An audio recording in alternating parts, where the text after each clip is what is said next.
नमस्कार दोस्तों, आपका स्वागत करता हूं इस YouTube channel SK coaching centre पर। दोस्तों आज हम लोग रीजनिंग के पार्ट नंबर 27 को देखने वाले हैं। इस वाले पार्ट के अंदर आज हम लोग रीजनिंग के 15 अलग अलग प्रकार के अलग अलग पार्ट से इम्पोर्टेंट प्रश्न को देखेंगे और ये सारे प्रश्न आपके आने वाले आगामी सभी परीक्षाओं के लिए काफ़ी महत्वपूर्ण होने वाला है। तो सभी प्रश्न को पहले आप लोग खुद से ज़रूर सॉल्व करने की कोशिश कीजिएगा और आप लोग हमारे साथ अंत तक ज़रूर बने रहिएगा। चलिए हम लोग एक नंबर क्वेश्चन की ओर चलते हैं। दोस्तों ये रहा क्वेश्चन नंबर 1। क्वेश्चन नंबर 1 आपको कार्य नीचे दिए गए प्रश्न में संबंधित शब्द को चुनिए। संबंधित शब्द चुनने के लिए बोला जा रहा है जिस प्रकार से सांप का संबंध सरीसृप के साथ है उसी प्रकार से आप लोगों से पूछा जा रहा है चमगादड़ का संबंध कौन सा शब्द के साथ होगा जो इस वाले क्वेश्चन मार्क पर भरे जाएंगे। अगर आप लोग ध्यान से देखिएगा इस वाले प्रश्न को तो सांप से आपका जो है वो सरीसृप लिखा हुआ है। देखिए सांप जो होता है वो सरीसृप प्राणी के अंतर्गत आता है, उसी प्रकार से चमगादड़ जो होता है वो आपका स्तनपायी प्राणी के अंतर्गत आता है। यानी कि इस वाले क्वेश्चन मार्क पर स्तनपायी भरा जाएगा। स्तनपायी ऑप्शन नंबर ए में दिया गया है जो कि आपका सही उत्तर बनता है। चलिए अगले प्रश्न की ओर हम लोग चलेंगे, क्वेश्चन नंबर 2 की ओर। ये रहा क्वेश्चन नंबर 2। क्वेश्चन नंबर 2 आपको कार्य नीचे दिए गए प्रश्न में संबंधित संख्या को चुनिए। इस बार आपको संबंधित संख्या चुनने के लिए बोला जा रहा है जिस प्रकार से 4 का संबंध 8 के साथ है उसी प्रकार से आप लोगों से पूछा जा रहा है 64 का संबंध कौन सा संख्या के साथ होगा जो इस वाले क्वेश्चन मार्क पर भरे जाएंगे। ये भी प्रश्न आपके लिए इम्पोर्टेंट प्रश्न है और एकदम आसान सा प्रश्न है। पहले आप लोग ये समझने की कोशिश कीजिएगा 4 से हम लोग 8 किस प्रकार से ला सकते हैं। अगर सबसे पहले हम लोग 4 गुना 2 करते हैं तो आपका 8 बनता है। वही सेम आगे करेंगे, आगे 64 है तो 64 गुना 2 करेंगे आपका 128 बनेगा। 128 आपका किसी भी ऑप्शन में नहीं दिया गया है, यानी कि ये तरीका आपका गलत हो जाएगा। कोई और दूसरे तरीके से आप लोग सोचिएगा 4 से 8 लाने को। अगर आप लोग 4 को देखिएगा तो ये आपका 2 का स्क्वायर होता है और 8 जो है ये आपका 2 का क्यूब होता है। उसी प्रकार से 64 ये आपका 8 का स्क्वायर होता है। यहाँ पर देखिए 2 का स्क्वायर तो अगला 2 का क्यूब है, 8 का स्क्वायर है तो अगला आपका 8 का क्यूब बनेगा। 8 का क्यूब जो है 512 बनता है। 512 ऑप्शन नंबर ए में दिया गया है जो कि आपका सही उत्तर हो जाएगा। इस वाले क्वेश्चन मार्क पर आपका 512 भरा जाएगा। क्लियर है। चलिए अगले प्रश्न की ओर हम लोग चलेंगे, क्वेश्चन नंबर 3 की ओर। ये रहा क्वेश्चन नंबर 3। क्वेश्चन नंबर 3 आपको कार्य नीचे दिए गए प्रश्न में लुप्त संख्या ज्ञात करें। ये जो प्रश्न है ये आपका मिसिंग नंबर से रिलेटेड प्रश्न है। यहाँ पर आपका एक क्वेश्चन मार्क दिया गया है। इस वाले क्वेश्चन मार्क पर आपका कौन सा संख्या भरा जाएगा ये आप लोगों से पूछ रहा है। दोस्तों सबसे पहले आप लोग इस वाले प्रश्न को खुद से ज़रूर सॉल्व करने की कोशिश कीजिएगा। मिसिंग नंबर से रिलेटेड प्रश्न आपको सभी एग्जाम में और बार बार पूछे जाते हैं। अगर आप लोग ध्यान से देखिएगा प्रश्न को तो आपका यहाँ पर क्वेश्चन मार्क है, यानी कि पहले हम लोग ये समझने की कोशिश करेंगे ये चारों संख्या से आपका बीच वाला संख्या 54 किस प्रकार से लिखा हुआ है। ये चारों संख्या से आपका बीच वाला संख्या 51 किस प्रकार से लिखा हुआ है। उसी प्रकार से हम लोग सोचेंगे ये चारों संख्या से हमारा कौन सा संख्या बनेगा जो इस वाले क्वेश्चन मार्क पर भरे जाएंगे। सबसे पहले हम लोगों को क्या करना है, 7, 4, 6 और 8 से 54 लाना है। आप लोग अपना दिमाग लगाइएगा, ये चारों संख्या को हम लोग आपस में क्या करें ताकि हमारा 54 बन जाए। अगर दोस्तों सबसे पहले ये दोनों सामने वाली संख्या को आपस में गुना करते हैं तो 6 गुना 7 जो है वो आपका 42 होता है। हम लोग फिर प्लस करेंगे, ये दोनों संख्या को आपस में जोड़ेंगे तो 8 + 4 जो है वो आपका 12 होता है। 42 + 12 जो है वो आपका 54 बनता है। देखिए बीच वाला संख्या 54 दिया गया है, वही सेम आगे करेंगे। पहले जो है ये दोनों संख्या को आपस में गुना करेंगे तो 8 गुना 4 जो है वो आपका 32 हो जाएगा। फिर हम लोग प्लस करेंगे, ये दोनों सामने वाले संख्या को आपस में जोड़ेंगे तो 12 + 7 आपका कितना होता है 19 होता है। और 32 + 19 जो है वो आपका 51 होता है। देखिए 51 आपका बीच वाला संख्या दिया गया है, यानी कि इस वाले प्रश्न को हम लोग इसी प्रकार से सॉल्व कर सकते हैं। तो वही सेम हम लोग आगे करेंगे। पहले ये दोनों सामने वाले संख्या को आपस में गुना करेंगे, 9 गुना 5 जो है वो आपका 45 होता है। प्लस करेंगे, ये दोनों सामने वाला संख्या को आपस में जोड़ेंगे तो 14 + 9 जो है ये आपका 23 होता है। 45 + 23 आपका कितना होता है तो 45 + 23 जो है वो आपका 68 होता है। 68 आपका ऑप्शन नंबर बी में दिया गया है, जो कि आपका सही उत्तर हो जाएगा। इस वाले क्वेश्चन मार्क पर जो है वो आपका 68 भरा जाएगा। क्लियर है दोस्तों, इस वाले पार्ट में आपको जितने भी प्रश्न कराए जाएंगे वो सारे प्रश्न आपके आने वाले आगामी सभी परीक्षाओं के लिए काफ़ी इम्पोर्टेंट होने वाला है। तो सभी प्रश्न को पहले आप लोग खुद से ज़रूर सॉल्व करने की कोशिश कीजिएगा और आप लोग हमारे साथ अंत तक ज़रूर बने रहिएगा। चलिए अगले प्रश्न की ओर हम लोग चलेंगे, क्वेश्चन नंबर 4 की ओर। ये रहा क्वेश्चन नंबर 4। क्वेश्चन नंबर 4 जो है ये आपका वेन आरेख वेन डायग्राम से रिलेटेड प्रश्न है। मेज, कुर्सी और फर्नीचर का किस प्रकार से वेन आरेख वेन डायग्राम बनेगा, ये आप लोगों से पूछ रहा है। पहले आप लोग ये समझने की कोशिश कीजिएगा मेज, कुर्सी और फर्नीचर में कौन शब्द किसके साथ संबंधित है, किसके अंदर हम लोग किसको रख सकते हैं। अगर आप लोग ध्यान से देखिएगा दोस्तों तो फर्नीचर के सामान के अंदर आपका कुर्सी और मेज दोनों आता है, यानी कि पहले हम लोग फर्नीचर के लिए एक गोला बना लेंगे और फर्नीचर के अंदर आपका मेज और कुर्सी दोनों आ जाएगा। लेकिन मेज आपका अलग होता है और कुर्सी आपका अलग होता है, यानी कि दोनों को हम लोग फर्नीचर के अंदर रखेंगे लेकिन दोनों को अलग अलग कर देंगे इस प्रकार से। इस प्रकार का वेन आरेख Venn diagram option number B में दिया गया है, जो कि आपका सही उत्तर बनता है। चलिए अगले प्रश्न की ओर हम लोग चलेंगे, क्वेश्चन नंबर 5 की ओर।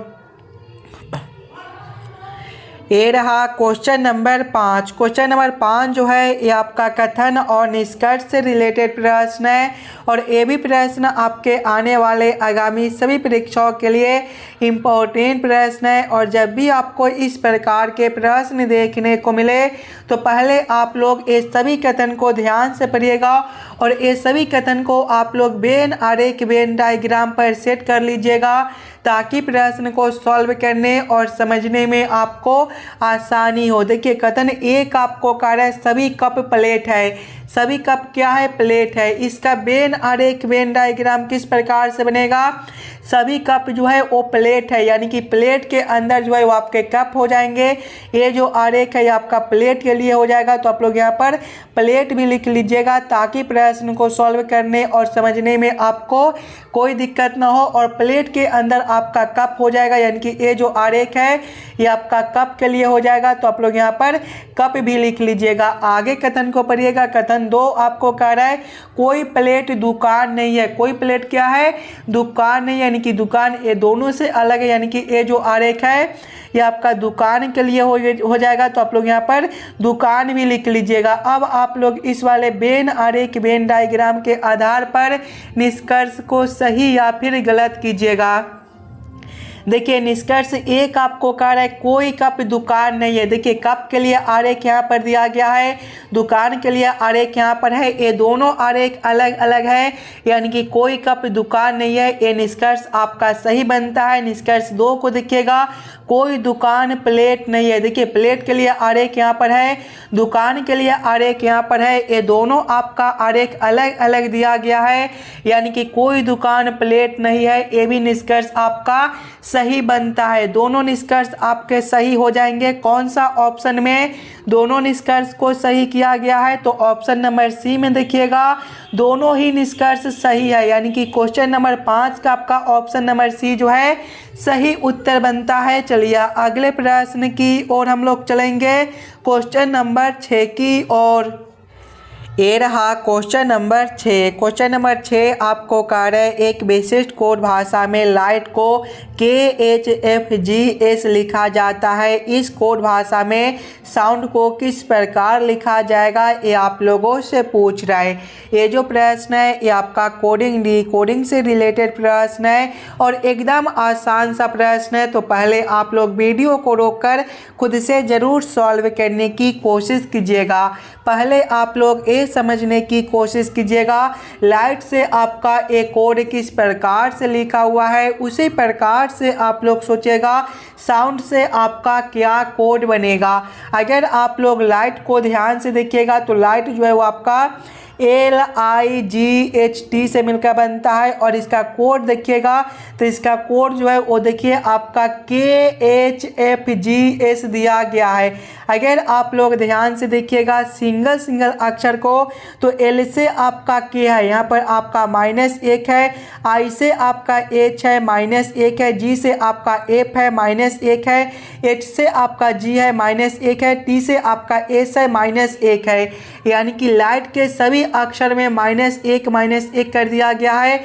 तो वही से हम लोग साउंड के साथ करेंगे। साउंड जो है वो आपका SOUND से मिलकर बनता है, इसके भी सभी अक्षर में हम लोग -1 करेंगे। देखिए S जो है ABCD के क्रम में 19वें नंबर पर होता है, 19 - 1 आपका 18 और 18वें पर आपका R होता है। आगे आपका O है, वो 15वें पर होता है, 15 - 1 आपका 14 और 14वें पर N होता है। उसके बाद जो है वो आपका U है, U 21वें पर होता है, 21 - 1 जो है वो आपका 20 और 20वें पर आपका T होता है। उसके बाद N है, ये 14वें पर होता है, 14 - 1 आपका 13 और 13वें पर M होता है। उसके बाद आपका D है, ये चौथे पर होता है, 4 - 1 आपका 3 और तीसरे पर आपका C होता है। कौन सा ऑप्शन में आपका RNTMC दिया गया है, ध्यान से देखिएगा RNTMC आपका ऑप्शन नंबर ए में दिया गया है, जो कि आपका सही उत्तर बनता है। चलिए अगले प्रश्न की ओर हम लोग चलेंगे, क्वेश्चन नंबर 7 की ओर। ये रहा क्वेश्चन नंबर 7। क्वेश्चन नंबर 7 आपको कह रहा है A B से लंबा है, C A से लंबा है, D E से लंबा है लेकिन B से छोटा है, तदनुसार उसमें सबसे लंबा कौन है।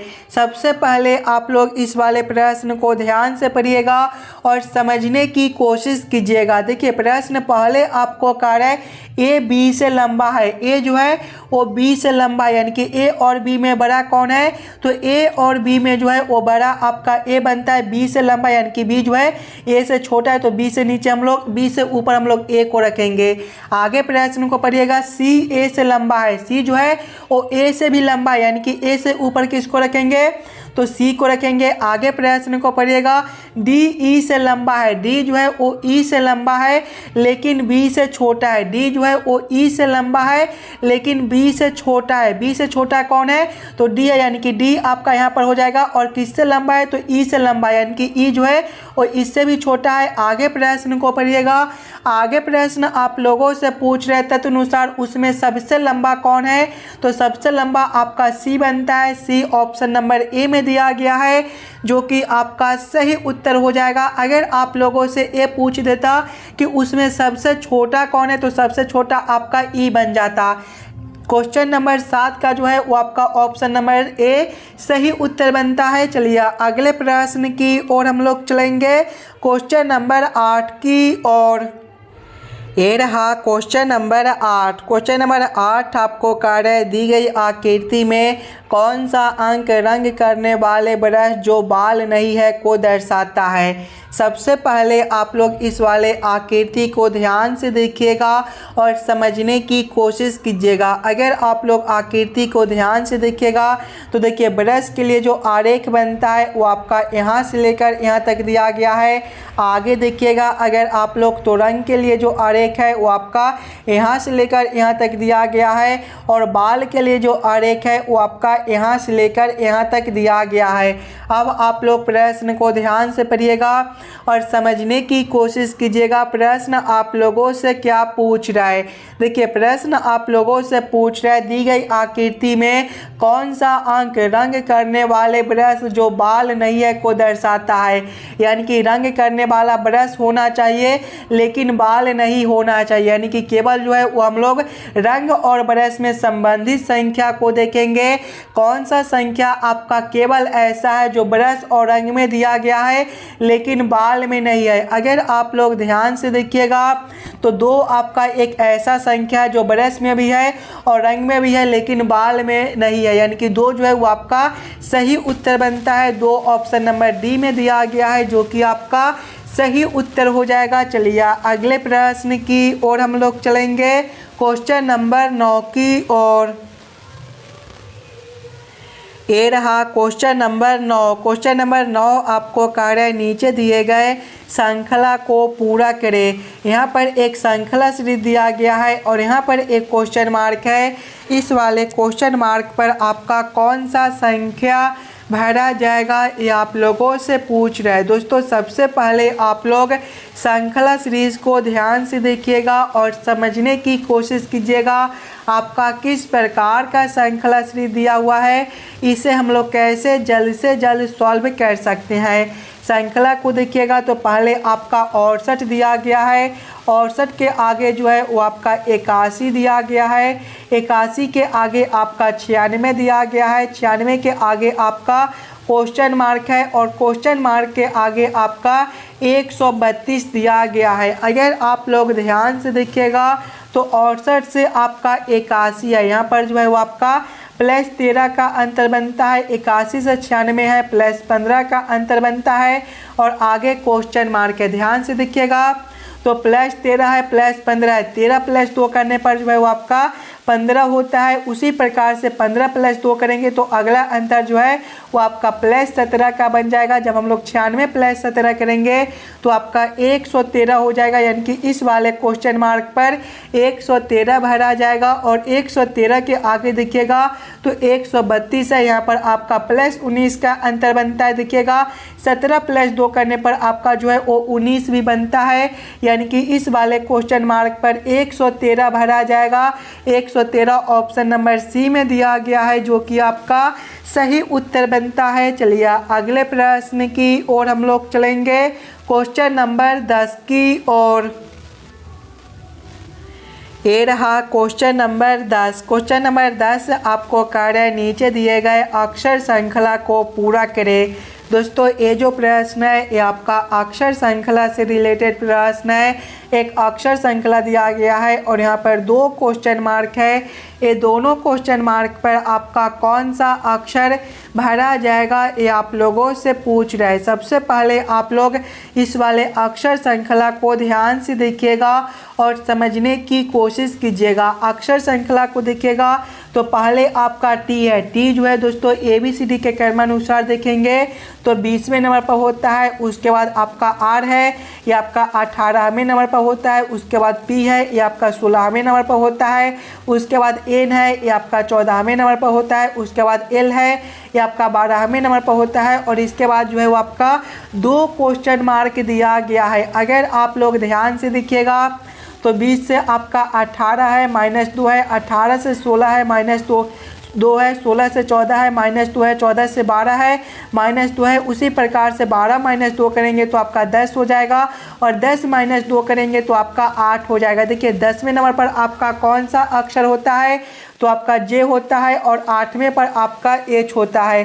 कौन सा ऑप्शन में आपका जे और एच दिया गया है तो जे और एच ऑप्शन नंबर बी में दिया गया है जो कि आपका सही उत्तर बनता है। चलिए अगले प्रश्न की ओर हम लोग चलेंगे, क्वेश्चन नंबर 11 की ओर।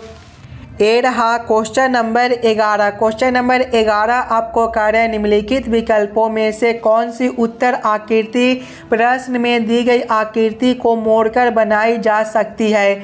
यहाँ पर एक प्रश्न आकृति दिया गया है, इस वाले प्रश्न आकृति को मोड़ने से किस प्रकार का उत्तर आकृति बनेगा ये आप लोगों से पूछ रहा है। सबसे पहले आप लोग इस वाले प्रश्न आकृति को ध्यान से देखिएगा तो देखिए इसका जो विपरीत बनेगा वो आपका ए वाला बन जाएगा, इसका विपरीत आपका ए वाला खाली स्थान बनेगा और इसका विपरीत आपका ए वाला खाली स्थान बनेगा।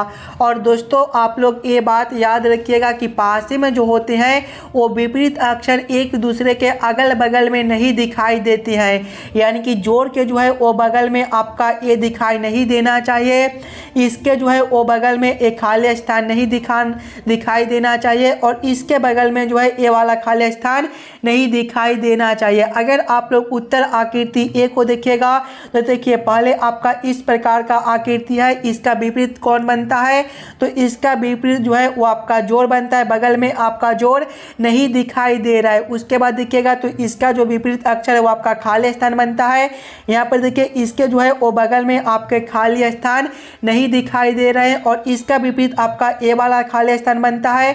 तो देखिए इसके भी बगल में आपके जो है वो खाली स्थान नहीं दिखाई दे रहे हैं, यानी कि इस वाले प्रश्न आकृति को मोड़ने पर आपका इस प्रकार का उत्तर आकृति बनेगा। क्वेश्चन नंबर 11 का आपका ऑप्शन नंबर ए जो है वो आपका सही उत्तर बनता है। चलिए अगले प्रश्न की ओर हम लोग चलेंगे, क्वेश्चन नंबर 12 की ओर।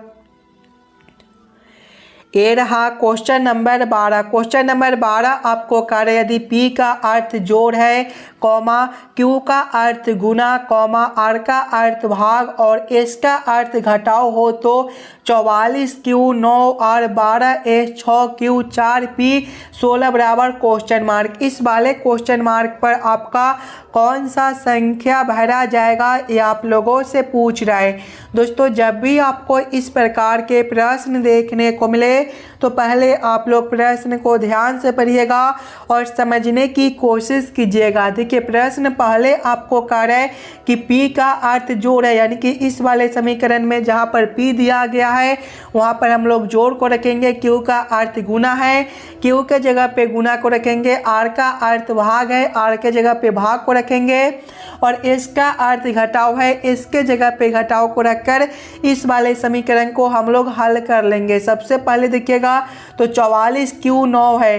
देखिए Q का अर्थ क्या दिया गया है तो Q का अर्थ गुना है, यानी कि यहाँ पर आपका 44 गुना 9 हो जाएगा। उसके बाद आपका R है, R का अर्थ देखिएगा तो आपका भाग है, यानी कि यहाँ पर आपका भागा 12 हो जाएगा। उसके बाद S है, S का अर्थ घटाव है तो यहाँ पर जो है वो आपका घटाव 6 हो जाएगा। उसके बाद Q है, Q का अर्थ आपका गुना है तो गुना आपका 4 हो जाएगा। उसके बाद P है, P का अर्थ जोड़ है तो आपका जोड़ 16 हो जाएगा। जब इस वाले समीकरण को हम लोग हल करेंगे तो देखिएगा यहाँ पर कितना हो जाएगा आपका 44 गुना हो जाएगा 9/12। जब 9 भागा 12 करेंगे तो आपका 9/12 हो जाएगा। माइनस करेंगे हम लोग 6 गुना 4 आपका 24 होता है, प्लस करेंगे 16। यहाँ पर देखिएगा जब हम लोग 44 को जो है वो 12 से काटेंगे तो ये आपका 4 तिहाई 12 हो जाएगा और 11 चक 44 होता है। 3 से 9 को काटेंगे तो आपका 3 से कटेगा, 11 गुना 3 जो है वो आपका 33 बनता है।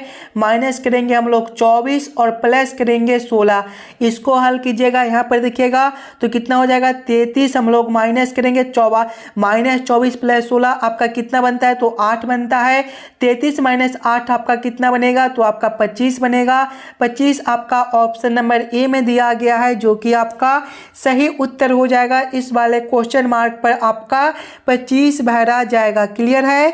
चलिए अगले प्रश्न की ओर हम लोग चलेंगे, क्वेश्चन नंबर 13 की ओर। ये रहा क्वेश्चन नंबर 13। क्वेश्चन नंबर 13 आपको कार्य यदि वर्षा को जल कहते हैं, जल को वायु कहते हैं, वायु को बादल कहते हैं, बादल को आकाश कहते हैं, आकाश को समुद्र कहते हैं, समुद्र को सड़क कहते हैं, तो हवाई जहाज कहाँ उड़ते हैं ये आप लोगों से पूछ रहा है। ये भी प्रश्न आपके लिए एकदम आसान सा प्रश्न है। जब भी आपको इस प्रकार के प्रश्न देखने को मिले तो पहले आप लोग प्रश्न को ध्यान से पढ़िएगा और समझने की कोशिश कीजिएगा प्रश्न आपको क्या कह रहा है। देखिए प्रश्न आपको कह रहा है यदि वर्षा को जल कहते हैं, यानी कि इस वाले प्रश्न में जो है वो वर्षा को जल बोला जाता है, जल को वायु बोला जाता है, वायु को बादल बोला जाता है, बादल को आकाश बोला जाता है और आकाश को समुद्र बोला जाता है और समुद्र को सड़क। और आप लोगों से क्या पूछ रहे हैं तो हवाई जहाज कहाँ उड़ते हैं। सबसे पहले आप लोग ये समझने की कोशिश कीजिएगा हवाई जहाज कहाँ उड़ते हैं, तो हवाई जहाज आपके जो है वो आकाश में उड़ते हैं। अब इस वाले प्रश्न में देखिएगा आकाश को क्या बोला जाता है, तो आकाश को समुद्र बोला जाता है, यानी कि इस वाले प्रश्न के अनुसार हवाई जहाज जो है वो आपके समुद्र में उड़ते हैं। समुद्र आपका ऑप्शन नंबर सी में दिया गया है, जो कि आपका सही उत्तर हो जाएगा। चलिए अगले प्रश्न की ओर हम लोग चलेंगे, क्वेश्चन नंबर 14 की ओर। ये रहा क्वेश्चन नंबर 14। क्वेश्चन नंबर 14 आपको कार्य है नीचे दिए गए निम्नलिखित शब्दों का सही क्रम बताएं। बड़ी आत मलाशय, छोटी आत मुख अमाशय और ग्रैसिका का किस प्रकार से सही क्रम बनता है, ये आप लोगों से पूछ रहे हैं। सबसे पहले आप लोग ये सभी शब्दों को ध्यान से देखिएगा और समझने की कोशिश कीजिएगा ये सभी शब्दों का आपका जो है वो किस प्रकार से सही क्रम बनता है।